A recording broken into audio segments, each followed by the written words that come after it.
Hearing test? Can you hear me? I think you can. Okay.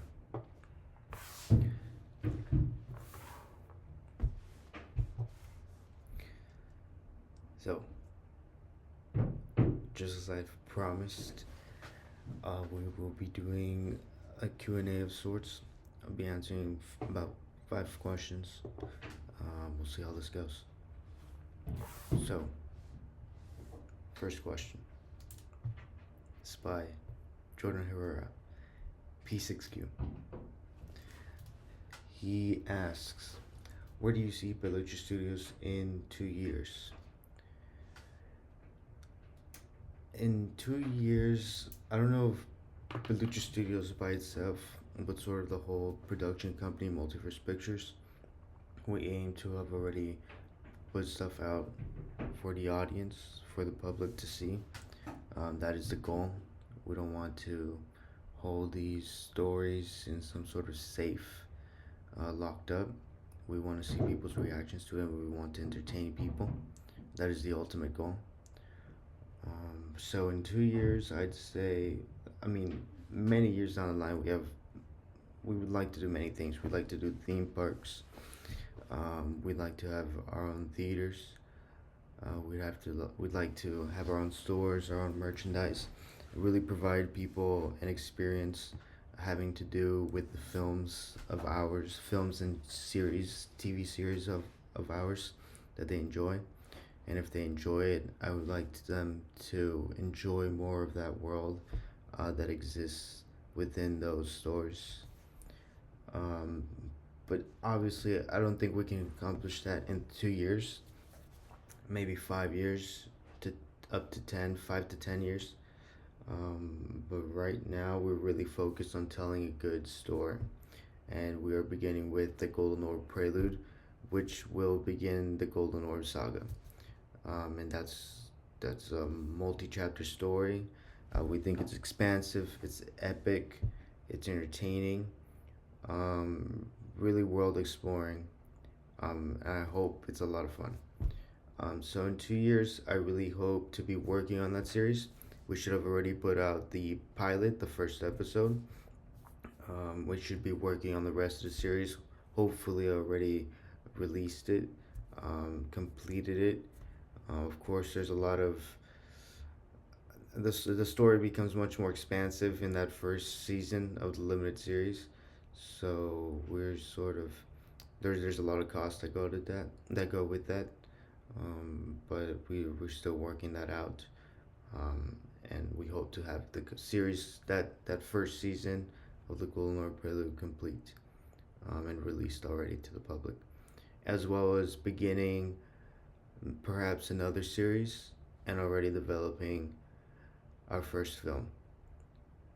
Um, it would be cool to have both seasons of the Golden Orb Prelude already done. That way, this limited series would be complete, and we could already head into theatrical film of the Golden Orb and continue on that story through theatrical films. So, hopefully, that's enough to answer your question. Okay, now the next question is Something's Fishy 922. So, next question is from them. It says, is making films the only thing you do, or is it a passion project type thing? It's not the only thing I do. I'm going to school. Um, a passion project. I mean, it's what I want to do for at least the next 10 years, and I think longer than that. I've always enjoyed films, and that's what I aim to do: to entertain and tell compelling stories through film. We're beginning with television series just for budgetary reasons and release reasons, to help build a story and make sure it captivates an audience. I'm passionate about it. It's a project we're currently working on. It's not the only interest I have, but it's the one I'm currently focused on. All right, speed round. So, what is the main lesson of the film? I don't think it's good for films or stories in general to have a lesson unless it's labeled as a fable.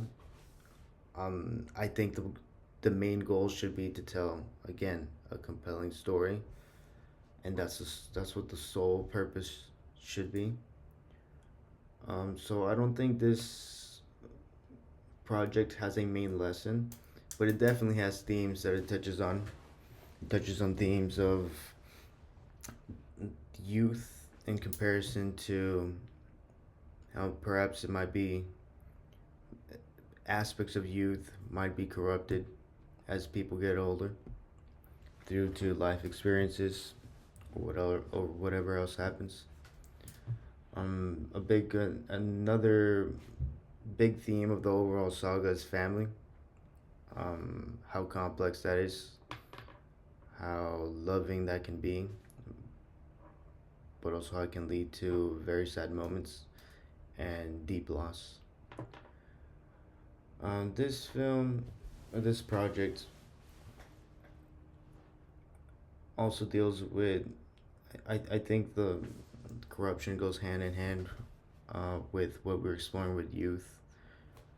That youth is there's a lot of innocence and sort of the way you look at the world is very you look at it like in awe, and there's a lot of kindness that you see in a lot of children. I remember I could see like in videos that my parents took of me when I was younger, and you could see that, and that's sort of what I want to show through the Beluchis. Um, and then the opposite side of that, again, would be corrupted individuals. Um, in this chapter of the story that we're on, it would be the criminals within them. Characters like Jonathan, like Jessica, like Eduardo. Characters whose families were involved in crime and they are continuing that on because that's all they grew up with, that's all they know. And seeing how that corrupted the city that Kepler, Abby, and Nolan live inside of, and that they honestly love because it's where they grew up. It's where they hold all their memories, or live through all the memories that they hold so dear.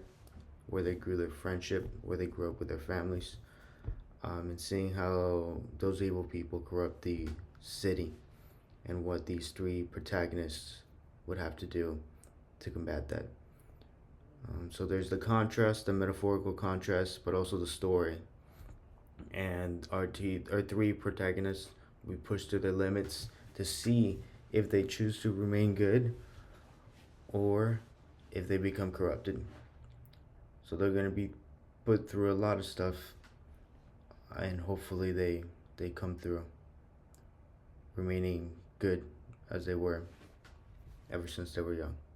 Next question: does the film in any way relate to your life? I guess there's some inspiration, just what I've lived through. Um, that's sort of inspiring the story. The Beluchas are based on characters that myself and my siblings sort of grew up with, and we made up and played with when we were younger.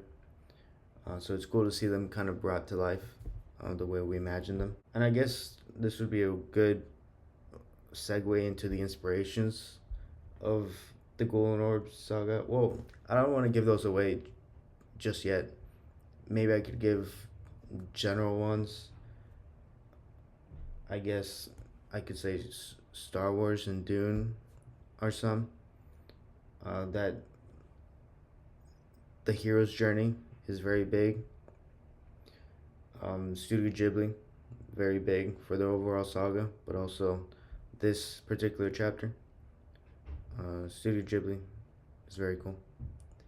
Um, and this particular one, very inspired by My Neighbor Totoro. Many directors have influenced myself and therefore will influence the story. Christopher Nolan, Quentin Tarantino, Sergio Leone, Steven Spielberg. Many of their films will also influence the story. This season in particular has three key influences. My Neighbor Totoro, as I already said, also The Dark Knight, and how the characters are pushed to their limits, and we witness how they react to that, and whether they become a better person or a worse person. And then the last one is A Fistful of Dollars. The nature of A Fistful of Dollars, that there's the protagonist in that film, the man with no name, the character that Clint Eastwood plays.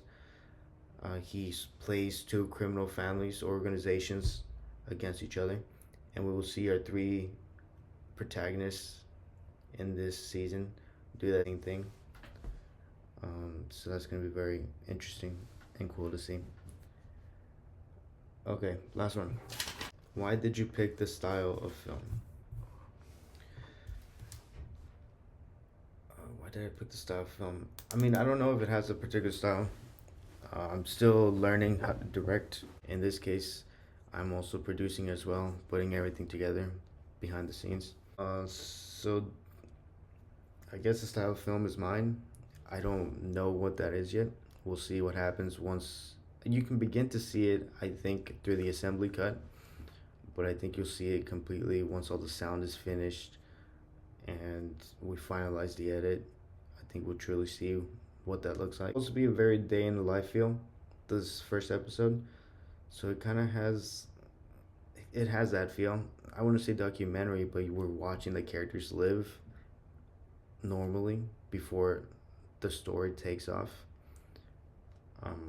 I really wanted us to understand the way they used to live, and after we see them go through their journey and see how they've changed, we miss the peace that they had in the first place.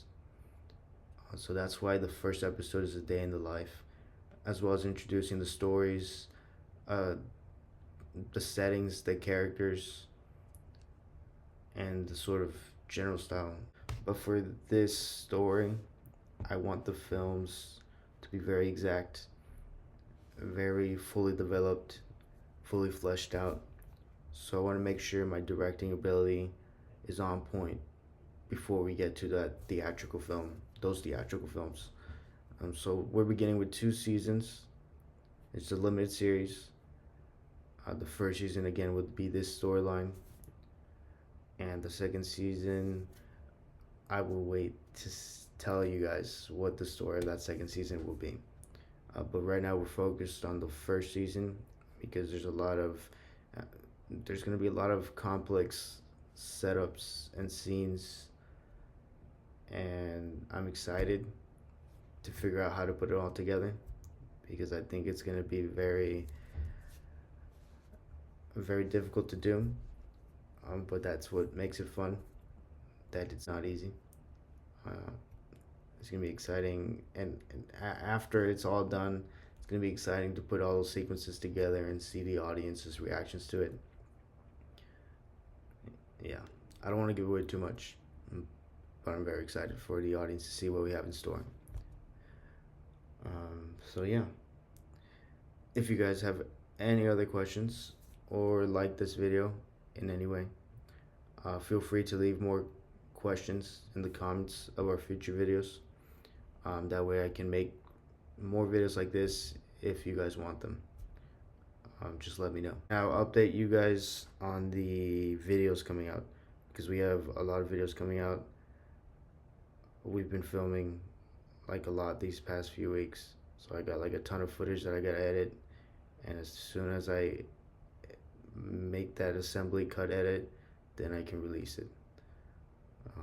But I need to do that. I'll let you guys know in the post of the channel. Alright, cool. Hopefully I answered the questions well. Bye bye.